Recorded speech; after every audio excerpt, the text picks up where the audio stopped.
माझं नाव सौ स्नेहल मनोजराव कडू, सरपंच अशोकनगर. माझा निवेदनाचा विषय असा होता की या येत्या 5 तारखेला माझ्या गावामध्ये कमिटी येऊन गेली गाव तपासणीसाठी. गाव तपासणीसाठी कमिटी आली असता ते मला आदल्या दिवशी सांगण्यात आलं व कमिटी आल्यावर कमिटीच्या निदर्शनास आलं की आपण ज्या गावात आलो त्या गावाला फक्त 18 मार्क्स आहेत आणि 12 गावापैकी एक अशोकनगर असं गाव आहे की त्याला आर पाटलाचा पुरस्कार आहे आणि त्यानंतर आहे दुसरं गाव. पण आज माझा विषय असा आहे की पाटलाचा पुरस्कार असताना सुद्धा धामणगाव रेल्वे तालुक्यातील अशोकनगर गावाला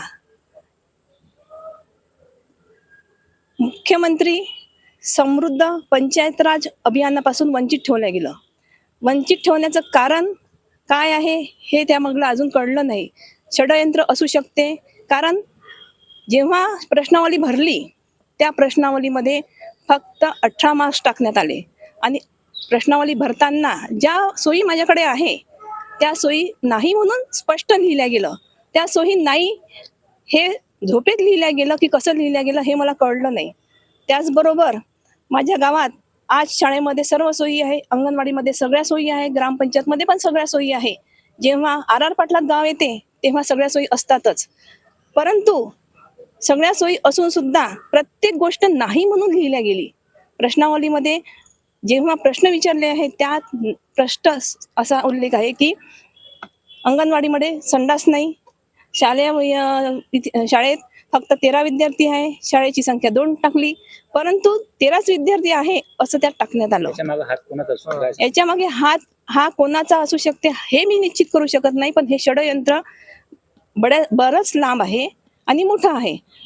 जर काय षडयंत्र असू शकतं, काय फायदा असू शकतो याचा सर्वांचा? त्याचा फायदा हाच की अशोकनगर हे रेसमध्ये नसावं आणि मार्क टाकताना एकदम कमी मार्क टाकावे. मार्क टाकत असताना जर मार्क जास्त पडले तर ते गाव परत रेसमध्ये घ्यावं लागतं, कारण की 5 गावांना बक्षीस असतं.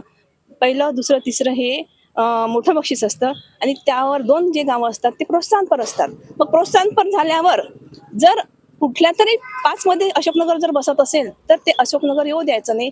मग यात ऑपरेटर आणि सचिव यांचं मोठं काम असते की प्रश्नावली भरताना आपण काय टाकावं आणि काय नाही. शिवसाहेबांना सांगितलं, काय सांगितलं? शिवसाहेब म्हणाले की मी यावर काहीतरी कारवाई करतो, कारण की हे जे आहे प्रश्नावली सोडवलेली ही योग्य नाहीये. राज्यात मुख्यमंत्री समृद्ध राज पंचायत अभियान सुरू आहे आणि या अभियानाअंतर्गत महाराष्ट्र राज्याच्या मुख्यमंत्र्यांनी मोठ्या घोषणा केलेल्या प्रोत्साहनपर बक्षिसाच्या त्यात अशोकनगर ग्रामपंचायतनी सहभाग घेतला होता.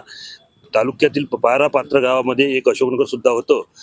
पात्र असताना 69 गुणांक अशोकनगर ग्रामपंचायतला ऑफलाईनमध्ये होते, परंतु ऑनलाईन भरत असताना जाणीवपूर्वक षडयंत्र करून अशोकनगर गाव हे त्या सहभाग राहू नये, त्याच्यात अपात्र व्हावे आणि प्रोत्साहन बक्षिसापासून वंचित राहावे याकरता एक मोठं षडयंत्र राबवलं गेलं आणि त्याला फक्त 18 गुणांक ज्या सुविधा ग्रामपंचायतला आहे, प्राथमिक शाळेला आहे, गावात सर्व लोकसहभागातून झालेली कामं दुर्लक्षित करून त्या ऑनलाईन जेव्हा याचा अहवाल सादर करता येतो त्याच्या सर्व ठिकाणी नाही जे शासकीय दस्तऐवजावर जी माहिती आहे ती सुद्धा नाही म्हणून दिली. जसे उदाहरणार्थ मनरेगा असो, उदाहरणार्थ आपल्या शाळेची पटसंख्या असो, शौचालयाची असो, स्वतःच्या ग्रामपंचायतची सुद्धा माहिती चुकीची दिलेली आहे. जे नळजोडणी आहे गावात. आता तुम्ही सीओला पत्र दिलं, कोणावर कारवाई होईल, कशा पद्धतीची चौकशी व्हावी, काय सांगा?